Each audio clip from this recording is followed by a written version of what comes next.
સાયન્સના પૂર્વ ચેરમેન સાહેબ પણ અત્રે ઉપસ્થિત થઈ રહ્યા છે। માના દીપને પ્રાગટ કરવા માટે સાગરભાઈ પણ સાથે જોડાયા છે, મહેશભાઈ પણ સાથે જોડાયા છે। અમારા ગણપત યુનિવર્સિટીમાંથી વધારેલા વડીલ પણ સાથે જોડાયા છે, રાકેશભાઈ પણ સાથે જોડાયા છે। સાહેબ માનો દીપ પ્રાગટ થાય એટલે બે હાથ ઊંચા કરી માં ઉમા ખોડલનો જયકારો કરવાનો જવાબ આપ। માને ખબર પડવી જોઈએ, હે કાગવડમાં માં ખોડલને ખબર પડી જાય, ઊંઝામાં માં ઉમિયાને ખબર પડી જાય કે મારા બાળકો ક્યાંક, મારા સંતાનો ક્યાંક ભેળા થયા છે। બાપ, સંતાનો ક્યાંક ભેળા થયા છે।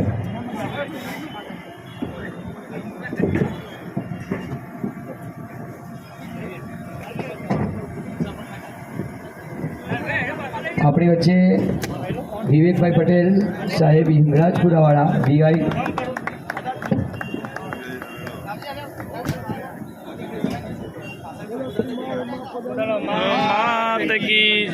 ભાઈ ભાઈ દીપમ જલવતી વાચાલમ જનહલતા દીપ પણ જગતને કઈ કહેવા માંગે છે। કોડિયામાં દિવેલ હસી આલગ યદવાળું 35 અને દિવેલ બળી જાય તો મારી વાત કહેતા જાતને બાળી